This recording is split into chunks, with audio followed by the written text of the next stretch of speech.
The BS Report with Bill Simmons. Bill Simmons is brought to you by Lamisil AT Gel. It's proven to relieve the burn of athlete's foot between the toes. Once a day, 1 week, and you're done.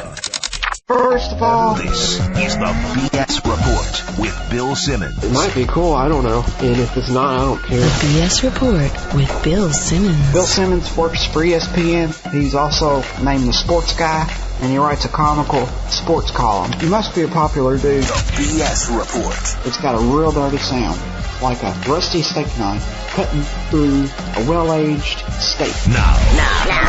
Here's Bill Simmons. Welcome to the BS Report. We got not one, not two, but three podcasts coming in this week. Coming up later in the week, Jacko, we're going to talk baseball and reality TV. And then we have Joe Sheehan from the Baseball Prospectus. We're going to talk about the upcoming 2008 season, which actually started in Japan, but we don't really count that.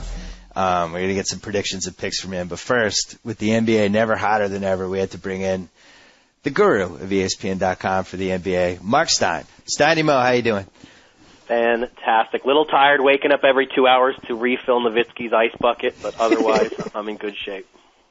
Now, this has been a little humiliating for you and Bucher that the two most controversial trades at the deadline were the Jason Kidd trade and the Shaq trade. We battled nonstop back and forth, and now the Suns have emerged as a title contender, and Dallas has basically gone to hell in a handbasket. When are you guys just going to pay homage to me? Well, since I think I'm on record as saying that I love the Suns trade, so I don't know why that would be a humiliation for me. What record? Where are you on record? Oh, it's on ESPN.com. I'll send you a link, buddy. Writer I was the only one who liked the Shaq Writer trade. survey. Look it up. Writer survey. Who reads those? Yeah. You were on the record like in the Shaq Loved trade. it from minute one. Read my. I was in Phoenix when they made the deal. Loved that one from the start. Right. As for the Mavs, I certainly didn't think they would be struggling like this. I mean, I never imagined it was going to be this bad. I never thought that scoring was going to be the problem, that they were going to turn into a defensive juggernaut. I don't think anybody saw that one coming.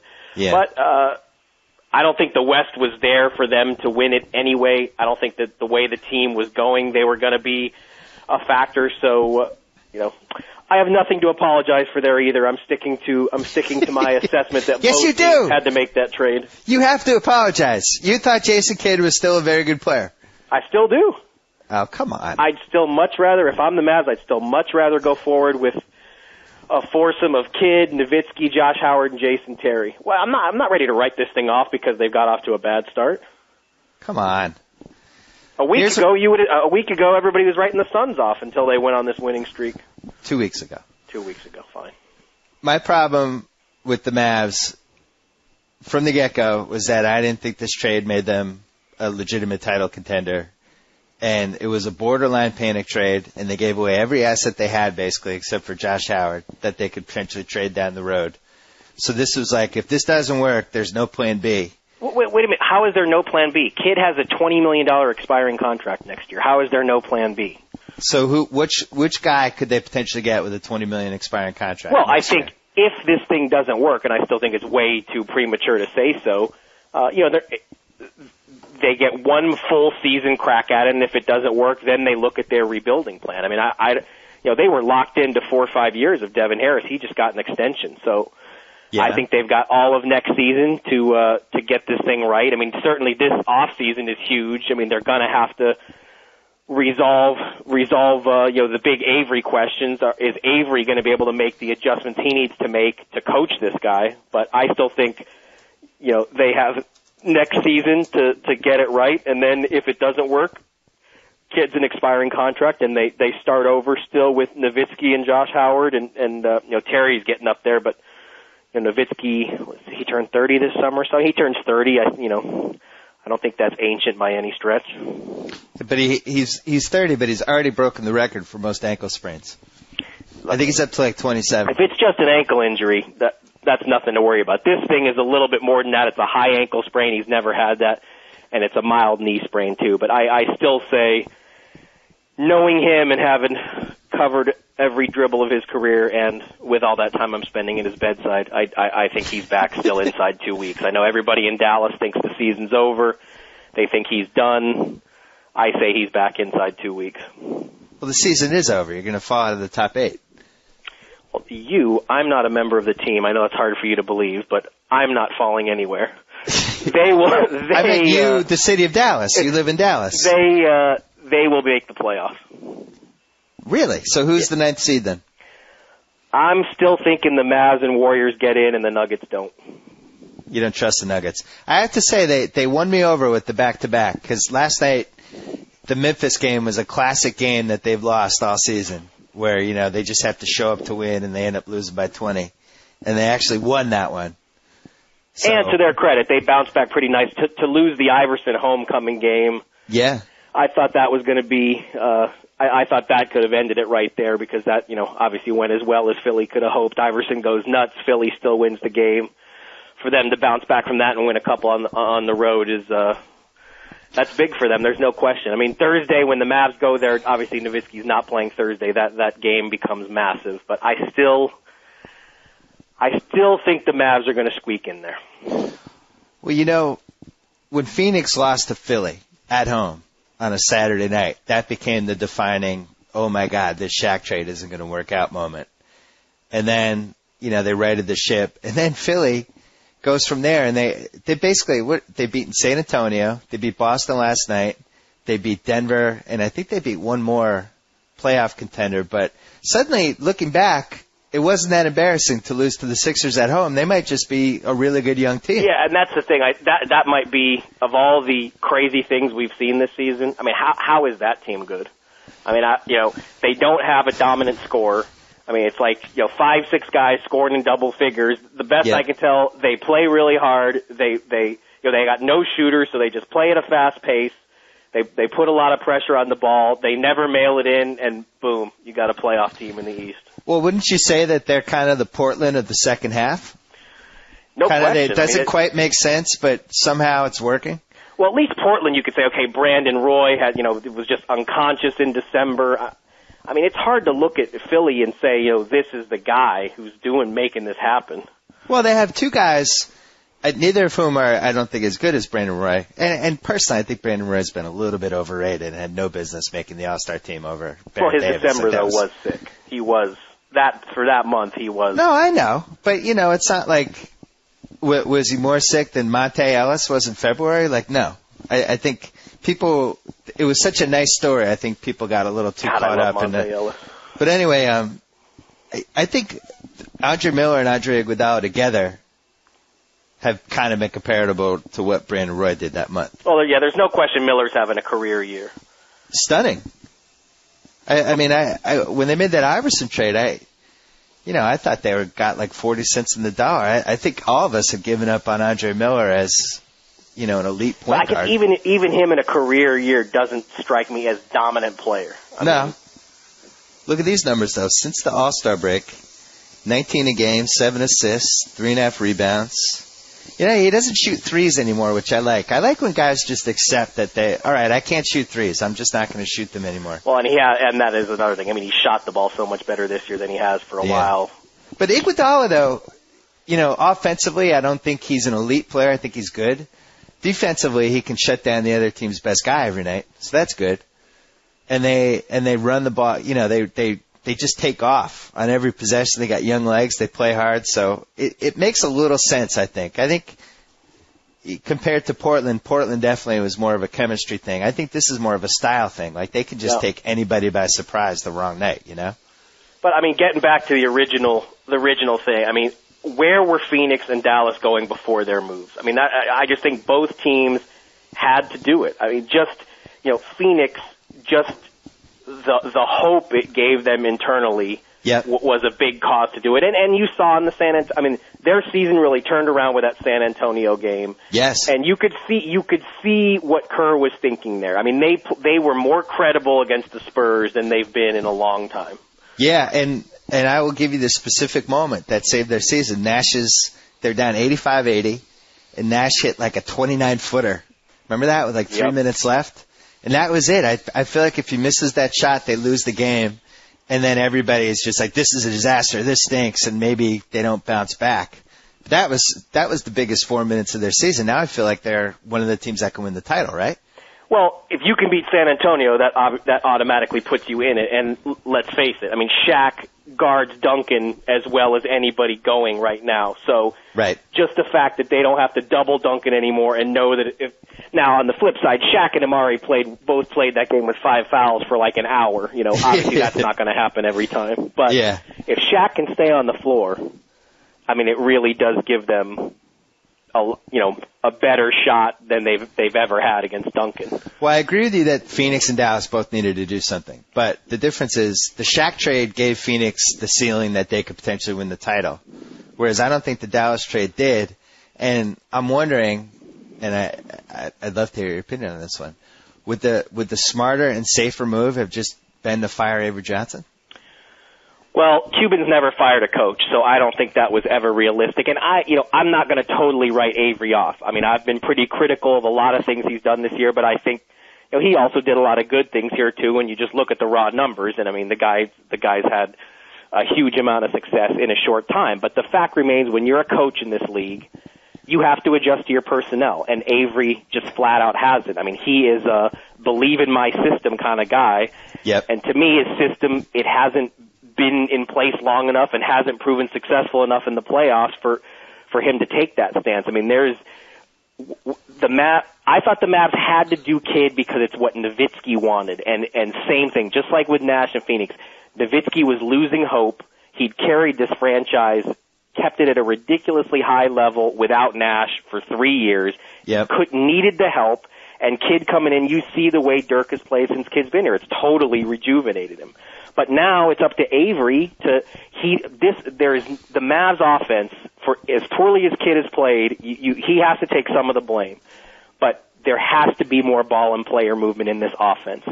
And it would benefit Kidd, it would benefit Josh Howard.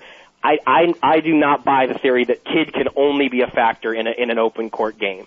You can tweak your offense in the half court to help him, and it hasn't happened yet. I thought it was interesting. Who were the announcers the last time? Oh, on Sunday with Van Gundy. I think it was Van Gundy was talking about how he would have run the high screen in crunch time with Jason Terry and Dirk instead of Kidd and Dirk, because he was just saying, they don't care if Kidd shoots. They want him to shoot. I really wonder if Kidd at this point of his career is a good half-court player. I don't feel like he is. I feel like he's one of those guys that he's great in the first 40 minutes of a game, but in the last 8, he kind of hurts you.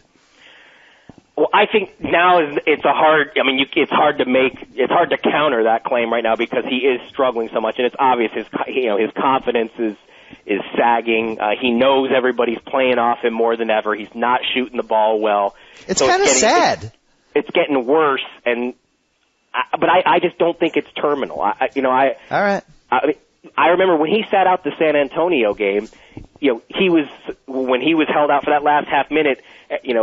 Avery wanted shooters on the floor, and they wanted the specific switch where Parker would switch on Nowitzki, and they got the shot they wanted. But one of Avery's things was he wanted shooters on the floor around him. Kidd had a better 3-point percentage at the time than two of the guys on the floor. I mean, he can make a three, and his shot does not look that bad. I mean, but I just think right now his confidence is low.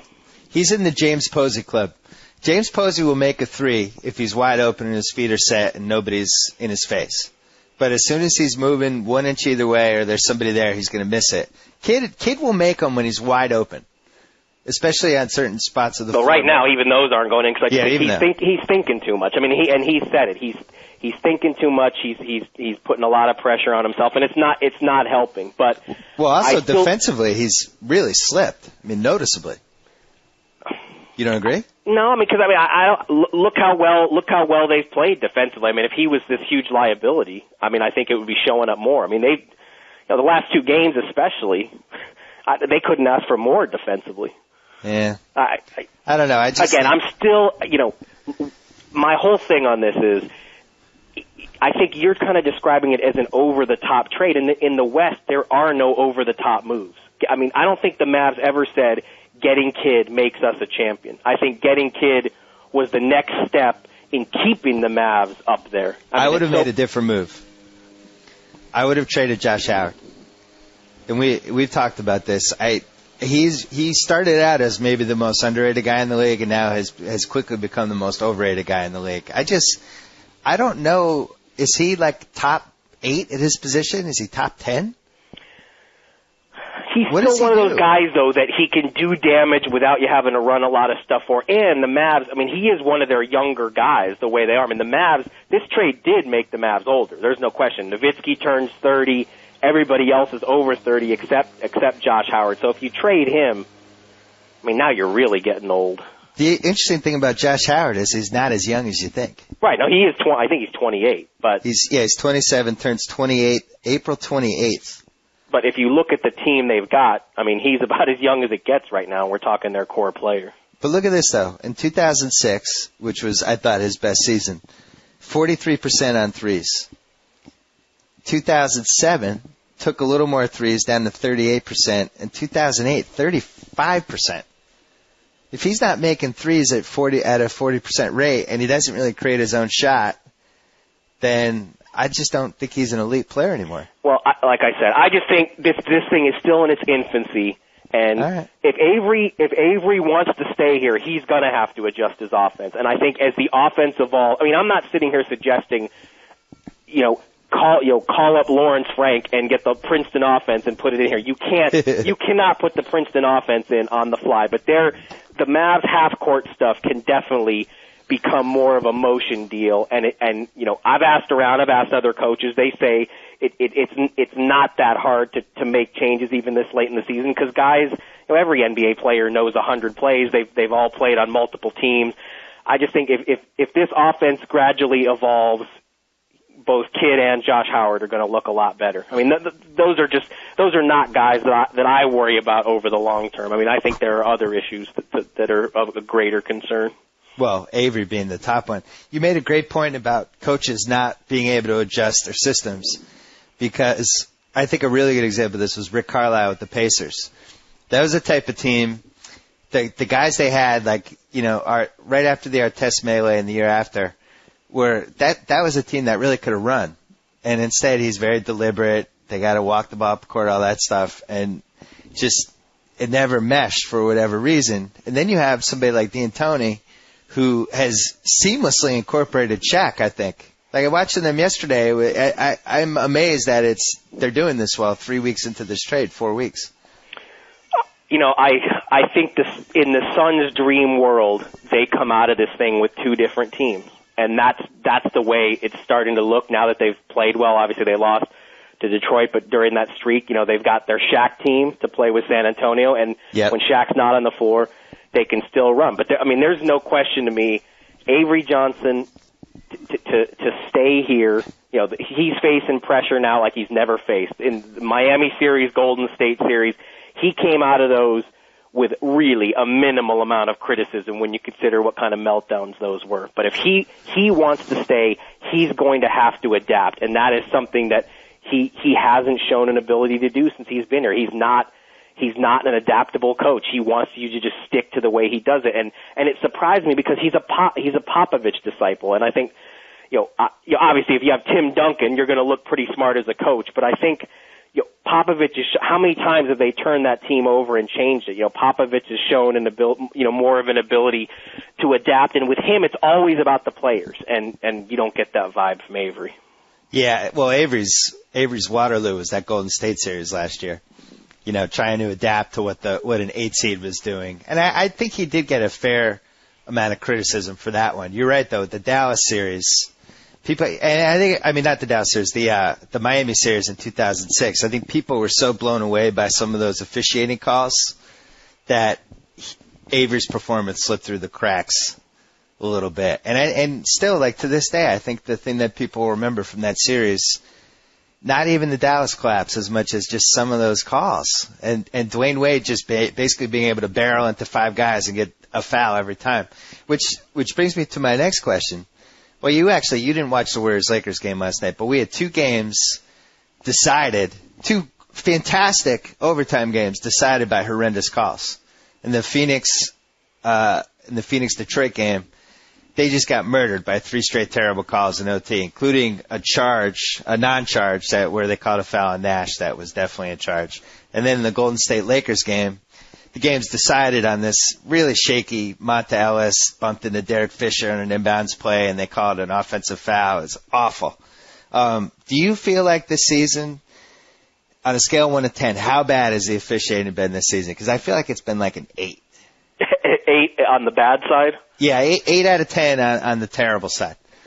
Well, look, I think we've pretty much, it's amazing to me. I'm still astounded by this, just how little Donaghy stuff there's been. I mean, I was convinced that this would be all we'd be talking about. And every time we had calls like the ones you're talking about, that it would be Donaghy this, Donaghy that, and we really haven't had any of it because the season has been so good. Your Celtics were the hot story early. We had all the trades, the Rockets winning streak. We've had so much going on that we've forgotten about it. But in the playoffs, when everybody's looking forward to these playoffs so much, it's going to come back, and the whole ref deal is going to take center stage. I mean, to be honest, I feel like we haven't talked about it at all, but I think, like I said, I think that's going to change here in short order because the competition right now is so I can't remember in 15 years covering the league. I just can't ever remember a time where every single night this many regular season games matter. Yeah, so not this just stuff will start coming up more. And how many memorable games there have been? Because I remember, I think it was 2 years ago, Nash and the Suns went into New Jersey, and they just played like a classic double overtime. It was like right around Thanksgiving. And it was just a really special game. And you watched and you thought, wow, what a great game. I love the NBA. And that would happen maybe 3-4 times a year during the regular season. And this year, I swear, it's been like 4 or 5 times a week. Just the last, I mean, look at those 3, the Celtics Mavs game on Thursday night, the Celtics Hornets game on Saturday night was absolutely fantastic. Spurs Mavs on Sunday was really good and dramatic and had a couple twists. And then the 2 games on Monday night, I swear, like 5 games a week, great. You know? And the fun thing is that nobody can answer this one. I mean, is this how the West is from now on? I mean, San Antonio, Phoenix, and Dallas all have some age questions, but Phoenix still has Amari to build around. Barbosa's young. I mean, when their 30-somethings go, it's not like they have nothing. And Dallas again, I don't think Nowitzki is that old at 30. Josh Howard's still under 30. San Antonio, their core is old, but I think Duncan Parker and Ginobili still have some shelf life there. And then all these other teams are younger. I mean, is this the West from now on? Is it going to be 10 teams a year like this? Well, or is it a 1-year aberration? I don't think it's an aberration because I think the top 9 are here to stay. And then you have Portland with Odin coming back and then another lottery pick. And I think they move into it as well. So you're talking about 10 teams that have a chance to win 50 games or more every year. It makes me wonder, I think they really have to seriously consider reseeding. You know what it sounds like? It sounds like for the first time Stern really is thinking about it. I mean, he's dropped some hints here lately where he said, you know what, we are going to talk about this at the competition committee. Now, when they had one at the All-Star game, it wasn't brought up at all. But I suspect, again, once the playoffs start and Stern starts making the rounds and we get daily access to him, that this question's going to come up. In the first round, he always does the tour where he goes to a different game in a different city every day, and we always get some media time with him. And I'm sure he's just going to keep getting this question. So maybe in June this is the year that they really finally take a look at it. Well, what do we have? 6 divisions or 8? I always forget. 6. So the top 6 division winners get the top 6 seeds, and then the other 10, it's a free for all. And you just do one slow play to come 16. around these things. I don't want. I mean, a first round series where, the number 1 team in the West is playing Atlanta. It doesn't work for me. I just don't like it. I mean, I see the sense in it, but Well, I'm for anything that could potentially lead to office pools. I think if they had the 1 through 16 system, that's just enough for an office pool, I think. Maybe you have a couple variables. It's been so long since I've been in a real office environment. I guess I'm struggling to see the days the NBA generates office pool buzz. You've you've been a long-time defender of the NBA quality over college. You've never been a big college fan. In fact, you were openly mad at me last year that I spent so much time watching college basketball. But in my defense, the NBA was so bad last season during the regular season that I gravitated toward college hoops. This year, it seems like the NBA has just reclaimed the throne. Like college basketball, the first 4 days of March Madness were really good as far as the tournament goes. And still, if you watch these NBA games, the last 3 days, there's no contest. It's a superior product. So do you feel a little vindicated? Well, no, because I know nobody's ever going to understand me. I mean, I only like the NBA, English soccer, and tennis. So I understand that that's a pretty rare trifecta that no one in the ESPN universe has a hope of understanding. But tennis? Yeah, that was actually one of my first loves. I'm with you, but I gave up on tennis around the time that Sampras was winning all the majors. Well, I think we'll save that. We'll save the tennis debate for another day. But as far as college versus pros, I mean, look, I have to preface anything I say by pointing out that I did go to Omaha with my beloved Cal State Fullerton Titans last week. First college regional I've been to in probably 15 years. My school had not been there for 30 years, so I was absolutely in heaven.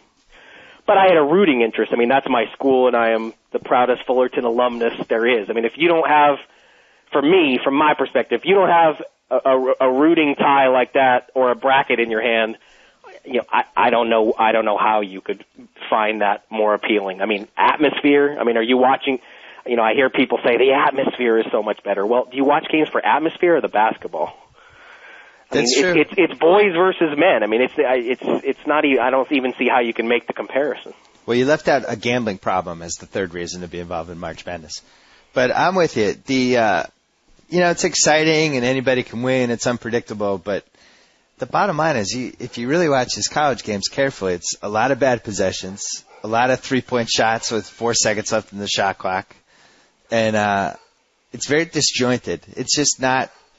You watch somebody like Chris Paul run the Hornets, and then you watch one of these college point guards trying to run their team, and it's no comparison. Yeah, I mean, because again, the only college hoops I'll ever watch is Fullerton. So I've seen us play maybe 3-4 times this season, and I genuinely love my school, love my program, love some of the guys there, would do anything for it. But just trying to watch the games objectively, it just seems like a negative kind of basketball. There's so much time spent with the ball 30 feet away from the basket. I agree. I don't understand why they spend so much time way out there doing nothing as far as attacking the basket. Whereas in the NBA, how, I mean, it's, pick and roll, get to the goal, and, I think what's going to happen is eventually all these teams are going to emulate what Memphis did, where, basically running the Warriors type offense where you just have guys slashing and kicking and that's where it goes. But, they're not going to do it as well as. Well, I couldn't name a single player on this team, but isn't Duke running Phoenix's offense this year? Didn't Krzyzewski go to Suns camp to take D'Antoni's offense? I thought that was the. Allegedly, but they didn't have Steve Nash running it. small problem. Who's your MVP right now? 3 weeks to go. I'm going Kobe at this point. Wow, really? To me, I wanted to do the easy thing and boil it down to Kobe and LeBron, but then Chris Paul is just, God, he's been good this year. It's just there's no way he can be excluded. And then with your Celtics, I know it's hard to pinpoint one guy, but with what they're doing, I think KG has to be in there. So those are my 4. But at this point, Kobe's my leader. He's everything we've asked him to do all these years since Shaq left. He's doing it. And even last night, they're winning. Look at the games they've won just here in the last week without the 2 big guys. He's my guy right now with what do we got? 15 games to go, a little bit less. So you're giving him a career achievement MVP? No, I mean he's the best player in the game. Is he though? Yes. Who do you got, LeBron? Well, no. See, this goes back. Bucher and I argued about this a couple weeks ago when we didn't include you in the podcast. Yeah, thanks for that, by the way. It depends on what your definition is. I mean, most valuable or most outstanding. I feel like Chris Paul, unquestionably, is the most valuable player to any NBA team in the league. If you remove him from their team, they become a 25-win team. Whereas if you remove Kobe from the Lakers and replaced him with Desmond Mason, I still think they win 40 games. Like they have a talented team, especially with Gasol now. If you had Gasol back and Bynum back, and you just replace Kobe with Desmond Mason, that's a pretty good team still. Well, I think when I do it, a couple other factors come into play for me. Best season, who had the best season? And I think Kobe is having the best composite season. And being the best teammate is let's face it, that's how Nash won two. Nash won two because he was the best teammate in the league. But if Nash won two and Chris Paul is having a better season than Nash did in either of the two MVP seasons, doesn't he have to be the MVP? Look, if the Hornets win the West, Paul probably, I probably change my mind. But right now, on the assumption that the Lakers are going to finish higher up the scale, and I think Kobe, not just for what he does statistically and how good he is as the most feared player in this league, as reprehensible as some of the stuff he did in the summer might have been, and quitting on his team as some people have accused him of doing, and all that stuff since opening night when they told him, look, we're not trading you, stay here. He's been a great leader. And I think even though Phil Jackson's system has made it easy for Pau, Kobe has to get some of the credit for making Pau's transition so easy. And I do give points for that when I'm doing it. Okay, here's my defense for Chris Paul. First of all, I think he means just as much to the Hornets as the Lakers does, as Kobe does to the Lakers.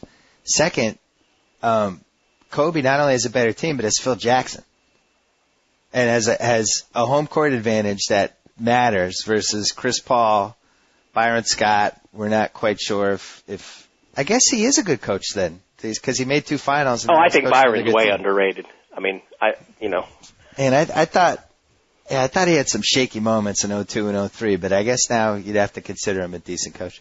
But they really had no home court advantage until the last month. And then, to get something out of that supporting cast that really went about 6 deep until they made that Bonzi Wells trade. I don't know. I don't see how he doesn't get it. I think the Hornets don't play with the same kind of expectations. I mean, I think Kobe has a lot more to live up to. I think that's a factor. I think defenses can key on him even more. I mean, nobody's found an answer for Paul. Kobe's played hurt. That injury, I mean, let's face it, LeBron missed 8 games with whatever his hand injury was, and Kobe, delayed surgery and hasn't lost a step from what I can see. So, all right, hold on. If you're going to play that card, you got to give it up to Chris Paul, because he had a severely sprained ankle in like the 4th or 5th week of the season and came back within a game and limped around for a month. I mean, I'm giving it up to him. I'm saying Paul is probably my number 2 right now, and whose ever team wins the West, that might swing it for me. But I also have to say, the other thing I'm wrestling with, because I'm a huge team success guy. That's always been a huge part of the way I do it when I cast my vote. I mean, the Celtics. I mean, what they're doing, of course, as soon as I put them back to number 1 to get you to leave me alone, they go out and lose to Philly. I've been torturing. Congratulations on that. Here's the problem, and I think we're going to see it with Detroit as well. Boston is locked into that number 1 seed, and they have going into yesterday's game, they have a 6-game lead over Detroit and a 7-game lead over the Lakers. So now they're in this position where they proved what they needed to prove in the Texas Triangle. They now went home. They have this April schedule, which is like remarkably easy. I think it's like all under 500 teams except for like 2 games. And they're in this mode where they got to worry about everybody's minutes and making sure guys aren't burnt out. So Doc has been trying to save the big 3. I hate calling them the big 3, but I didn't feel like saying all the guys' names. Why? Because they're not the big 3. And Ray Allen at this point of his career doesn't belong in a big anything. But I think you're going to see them squander a few games this month. I don't think it means anything. I think they proved what they need to prove. What do you call those 3? I call them Garnett, Pierce, and Allen. I think it's insulting to compare them to the big 3, especially at this point of KG's career and this point of Ray Allen's career. You call them my saviors who gave me a life back. Well, it wasn't just Garnett. I mean, okay, but see, that's the thing. I mean, look, the Sam and PJ pickups are huge. I was in San Antonio that night. Sam was just everything that the Celtics thought he was going to be that night. PJ, great pickup. I think your boy Doc has done a very underrated job this year. Rondo's played better than people thought. I've always liked Perkins. I actually was working for the Dallas Morning News when he was in high school and went down to Beaumont and seen him play. So I've kind of followed him for a long time, and I think he's a decent role player. But KG is still what transformed that team, and he's the anchor of the defense. He's got to be in this MVP discussion. I don't know exactly where, but I think just because he got injured and everybody forgot about him. But I mean, well, even before he got injured, I think the level he played at November and December versus where he's been the last 3 months, he's just been different. Like, I was just talking to a Celtics friend of mine last night. We were trying to figure out the last game that he's really dominated from beginning to end. Like, you'd have to go back to 2007. I just don't think he's, I think he expended so much energy those first 2 months on and off the court that I do think he got burned out a little, and then he got hurt, and, stuff happens. But he's not even averaging 10 rebounds a game now. He sure looks happy, though, that Sam got there. I mean, that's just, he does. What a bonus for them. Although, Sam is going to kill my dad, unfortunately. My dad is already, complaining of heart palpitations from watching Sam jack up these 22-footers with 12 seconds left of the shot clock in close games. And you know what looked so good in that San Antonio game with Ray out? I mean, Cassell and Rondo. Yeah. That is, I mean, everybody's thinking that Cassell's going to, ruin Rondo and take all his minutes. I mean, I want to see those two in the playoffs together. I mean, when Rondo can just be an athlete and just run up and down and let Sam handle the other stuff, he's dangerous. Yeah, it's interesting. They have a lot of options, and they can throw a lot of different looks at you. It's going to be very interesting to see how it plays out. But you better be nervous about that Cleveland series. I'm nervous about Cleveland. Who guards LeBron? I have to be honest. I don't want to say I'm worried about Philly, but up until about 3 weeks ago, you just looked at the East and you thought, all right, other than Cleveland or Detroit, there's nobody who could even make us sweat in a series. And now, if Philly's come back, Toronto, I think, is a little, they really haven't played well since TJ Ford came back, but on paper, they're at least a little bit of a concern. And then if Arenas can come back, all of a sudden the East, I don't think is terrible. You're not going to walk through it. Yeah, but I mean, the Celtics aren't going to have to worry about any of those teams. They're going to beat Atlanta in 3, and then they got to beat Cleveland. Well, unless Washington or Toronto beats Cleveland. No. I worry about the jump up from a competitive standpoint for having a walkover round 1 series too. Everybody thinks these West teams are just going to kill each other. I actually think it's good because you get in that groove of just you're in playoff mode, you're killing each other. If you have a deep enough team, you're more weathered by the time the. But don't you think that's really the difference? Nobody has a deep team. No, the Lakers do. I think when the Lakers get their guys back, the Lakers are the only team that have a bench that can actually come in.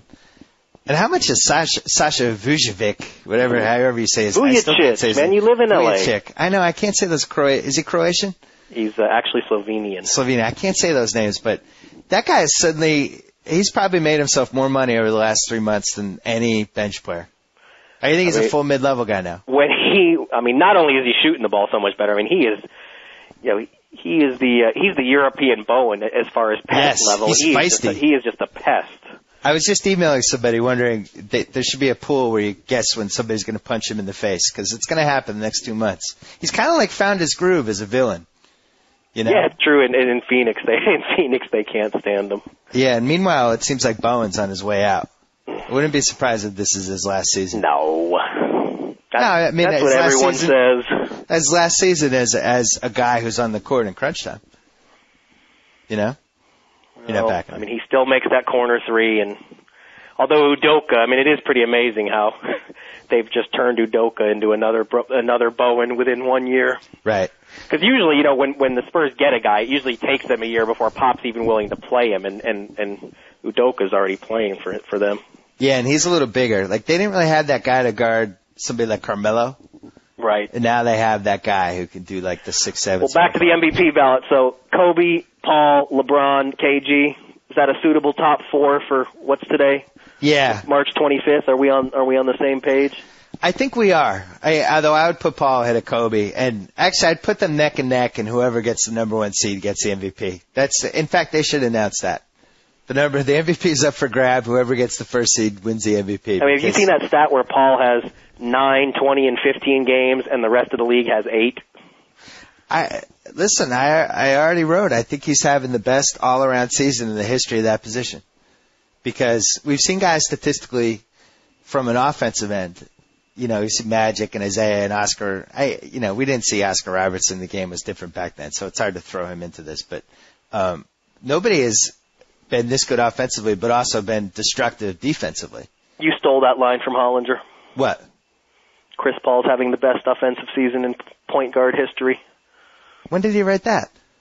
I'm just giving you a hard time, but I think early in the season he did do something along those lines. Oh, well, he is. He's averaging, I think since the All-Star break, what is he, 25 and 12, and he's shooting like 45% from three, three steals a 60 game. 60 from the floor, I think, in the last month. He's having the greatest, if you were playing a simulated NBA game, he would be the guy you spent the most money on. And to go back to your Mavs, that's what everybody says, well, they traded Devin. Devin Harris wasn't stopping Chris Paul either. Yeah, nobody's stopping Chris Paul right now, whether it's Jason Kidd or anybody. You just hate Devin Harris. I don't hate him. I think you can't stand him. I think he got an unfair share of the blame here, but I mean, if you're giving me the choice of Jason Kidd, I'm taking Jason Kidd, even at this age. You're taking Jason Kidd at $20 million over Devin Harris. Yeah, because it's only for 1 more year. If it was 3 more years, okay, I can see the point. But if it doesn't work, if the Mavs do not lift themselves from where they are now, they have flexibility to change things between next February or wait until next off season. All right, so do the Mavs make that trade again? If they could get a do-over, do they do it again? Yes. And the Nets, no question. The Nets not only do it again, but they're doing backflips as they do it. So that's the difference. Hey, man, for Nowitzki alone, they had to do it. The one thing we didn't mention in this podcast is we knew Shaq was going to affect Amari because he was kind of like a mentor, and Amari's kind of a weird guy. I don't think he's a bad guy, but he's one of those guys that every year he fires his agents and his PR people and just seems like a little bit of a head case. And we thought Shaq would help him out in that end, but Amari's been unleashed as a power forward. No question. I mean, I think he's, if he played at the level that he's played at the last 3 weeks for the entire season, he would be the number 5 in the MVP ballot. It's been unstoppable. Especially, I don't think anybody has 2 guys to guard Shaq and Amari. Now, you might have one guy to guard Amari or one guy to guard Shaq, but nobody has 2 big guys that can really handle both of them at the same time. And that's why, even though they obviously flirted with it at the draft about as far as trading Amari in some sort of KG deal, that just would have been a mistake, because as amazing as I think KG could have been with Nash, a forward who could move, a guy who could guard Duncan but who could shoot and move is probably ideal for D'Antoni's system. Yep. But Amari's so young, and the guy, I mean, he beat microfracture like nobody else. I mean, look at what this guy is doing within, he had another surgery again this year. And I mean, he's scoring 30 a game. I mean, he is such a freak of nature with his physical ability. You couldn't trade him. What if they had gone in the other direction and traded him this season for Camby and Nahara and Kleza and some picks? No, I knew you threw that out there, Camby or Rasheed Wallace, and I actually think, that's a good idea. They should try to do it for Rasheed or something like that. But then you step back and you just think about what this guy has done after his knee surgeries and how good he looks, after operations that have ended careers. You just cannot. You can't trade. He is a post-Nash future by himself. I mean, obviously they're going to have to get pieces around him, but when all these 30-somethings leave, you still got Amari. I mean, you still have one amazing building block for the future. Right. And unfortunately, they don't have their 2010 pick. So, how many more years do you think Nash has? Realistically. I still think 2 or 3, because I don't see any reason why he can't scale it down and still be like Stockton was at the end, where, maybe he's playing only 28, 29 minutes a game, but those are still pretty good minutes. Yeah, the Stockton is a nice, and I hate comparing white guys to white guys, but from the sense of that it feels like he could play until he's 40 as long as you manage his minutes. And he has a bad back, which Stockton didn't have, but kind of the same, just great athletes, fundamentally sound. There's no reason why he couldn't play till he's 40. I mean, with Nash, to me, it's more a question of will basketball still be interesting for him for 5 more years? I mean, this is a guy who has a lot of things going on in his life. So, I mean, especially if they won a championship, I can't see him going on 5 more years just because I think he's the kind of guy who has a lot of things he wants to do. But, physically, could he do it? I think he'll surprise you. If you had to choose between Nash and Dirk, like if you were like the mom and the good son and you were holding them on a cliff and you could only save one of them and you had to drop the other one, which one would you drop? Wow. That is a terrible question to ask me. Who do you love more? That is out of line. Who do you love more? Equal. Say equal. I couldn't do it. I couldn't do it. Who is now, Nash? if it's between dropping you and Buke off a cliff. You drop me. Well, Buke's hair, if he lands on his hair, he might survive. Is that why he's not here? Is he doing a hair thing? Buke, I think he's doing some sideline reporting for the women's college basketball Man, tournament. you guys talked about his hair for 10 minutes last time. And you know what? We could have gone for 20. After banning me. Give me your starting 5 of favorite go-to guys for quotes. My starting 5 for favorite go-to guys. Nash, point guard. No. Man, Nash isn't the point guard for quotes? No, let's do favorite. How about favorite guys? My favorite guys in the league? Cover. Yeah.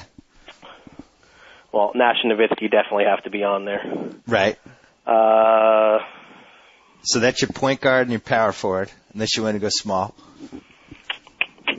Man, I'm so terrible at off the top of my head question. This is worse than the Chad Ford question of fear. Yeah, we didn't do a little intro for that. All right, well, you know what? You can mull it over, and we'll ask it again next time. Yeah. But Nash and Nowitzki are your favorites. I probably could not dispute that point. Although I do love my left-handers. I love Michael Redd. I could watch him shoot.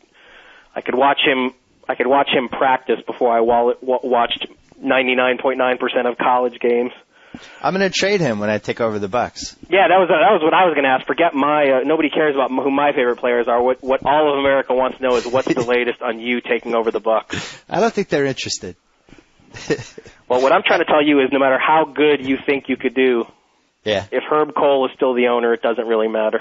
I know. You need to buy that team first. Don't you have some rich friends who can help you buy the team? I wish I and did. Then put you in charge. You think I would have like one billionaire reader? You know, that could really step. Well, maybe you just haven't put it out there. Maybe you just need to throw that out there and start taking up a collection. I don't think Herb's selling the Bucks.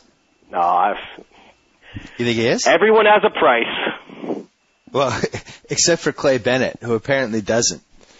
Because, I don't know if you saw the story today, but the Seattle newspaper said that they reported that he met with some sponsors, and he said that he's willing to leave the Sonics name and logo and history behind, but he's no way he's selling the team. It's not. Don't you love how every luncheon this guy has gone to, whatever he says at them, all gets out in the media? Why do they even schedule anything anymore? Every time this guy talks to fans or city officials or any kind of banquet, we get a word-for-word transcript out of it. It's been one of the most depressing, inexplicable, bizarre stories, I think, in recent NBA history. That everything about this situation, the way it's been handled, David Stern's lack of compassion for the city, the stuff gets leaked every day, like all these investors coming out of the woodwork trying to save the team. I almost kind of want it to end. I just wish they would resolve this. Like the thought that this could go on until 2010 is a little frightening. Well, doesn't this basically boil down to that? The city of Seattle, they've paid for 2 more sports that I don't care one whit about in the NFL and baseball. They've paid for their new buildings, and they're just not going to spend on the NBA. I mean, isn't that basically what this comes down to? Well, and Stern trying to keep alive the ability of owners to use cities that don't have NBA teams as hostage to as collateral against the cities they're in to build them a new arena. That's basically what this is about. It's about protecting their ability to put a gun to the city's head and say, build me an arena or I'm moving. And well, it's definitely sad, and I'm sure you're just like me. ESPN.com started in Seattle, so you probably, like me, work with a lot of more Sonics fans than you ever knew in your previous life. So, Seattle's an NBA city. It's just sad. Well, I also, going back to when, I used to go to the Celtic games with my dad when I was a kid. Seattle was one of my favorite teams because I loved Gus Williams and I loved downtown Freddie Brown. It was just a fun team that would come once a year and be excited. And it's hard for me to believe that that city wouldn't have a basketball team. But anyway, all right, last question. Finals pick at gunpoint right now. Celtics versus San Antonio or Phoenix. That's as much as I can narrow it down. San Antonio or Phoenix, those are the two teams. One of those two teams is going to win the West. I'm starting to really think the Suns can do it. As much as you wouldn't throw the Lakers in there. I don't. Between the injuries and the fact that this group collectively hasn't done it, I'm just not ready to say they can get through. I'm talking out of both sides of my mouth here. In the East, I picked the Celtics as soon as they made the KG trade because to me in the East, you don't need that kind of continuity to get through that. The Celtics just they're good enough in year one to win the East. In the West, I don't think that's the case. Even a team like Utah, just from what they did last year, has, they've been on the big stage a lot more. And just for the Lakers and the Hornets, I just have to believe if you've got to get through 3 series, experience, continuity, it will be a factor before you get to the finals. Yeah, people have asked me what I think, and I just think there's no way to predict it until we find out what the matchups are. No, that's true too. I mean, I will not be happy if Phoenix and San Antonio have to play in the first round. As great a first round series as that is, that's too soon. I hope it's not that soon. Well, the other factor is that every team has one team that they probably can't beat. Right. I don't think Phoenix can beat LA. I really don't. That is the one team in the West other than maybe New Orleans, and who knows what they're capable of. I just think Kobe has their number. And I don't know. I mean, with Shaq though, that does change the equation so much. I mean, I know the Suns felt like they had no chance if they didn't make the trade, but now. Right. So everybody wants to play the Rockets. That's the thing is, you do want Phoenix and San Antonio to end up playing again. I mean, you definitely want Phoenix and the Lakers to meet somewhere down the line because, that was already just about the best rivalry going, and now to throw Shaq in the middle of it. Well, then you also have, like Utah right now, we're recording this on a Tuesday. Utah is the number 4 seed. Utah is almost impossible to win there, especially in the playoffs. It's just, Utah, New Orleans is what we all want, isn't it? Yeah, Utah, New Orleans would be great. But I just think if Utah can get a series, at least one series, possibly 2, where they have home court, then that moves them up a notch for me because it's a tough place to win. It's probably the only city other than maybe Golden State that there's a clear advantage when you have a Game 7 at home. I don't think any of these other teams. I don't think the Spurs really had that big of an advantage. I don't think Phoenix. None of those teams. The crowds really aren't that great. Yeah, Lakers not. Yeah, Lakers. But then the Warriors. They're another team that they do have a home court, and you would love seeing them against either Phoenix or the Lakers too. How we just saw the last 2 games, how good that was. So. Well, you don't want to be down 3-2 against the Warriors and going back there for Game 6. That's probably one of the 5 worst-case scenarios for any team in this playoffs. You do not want to play a deciding, and that's what Dallas found out the last time. That crowd just blew them out of that game last year. And anyway, all right, we got to go. This was fun. A little too long? No, I think everyone is going to listen to every last second of this 2-hour, 8-minute podcast. This was good. This is like everything else I do. It's too long. It was good, and I'm glad that you finally made your decision that you would drop Nowitzki over Nash if you were holding them on the cliff. I think that's what people remember. No chance. Check the tape. You will not find anything even close to that suggestion. All right. Good luck with Manchester City? Yes. God, I was worried you were going to get that wrong. Man City? MC? What do you call There you go. Yeah. Good luck. Appreciate good luck with it. whatever they're doing right now in the English Premier League. And we'll talk to you in the playoffs. Sounds good. All right. Take care. So I get to sign off. Whoa. Thank you for downloading the BS Report with Bill Simmons. Too much fun. Check out more podcasts at the iTunes Music Store or at PodCenter at ESPNRadio.com. Peace out.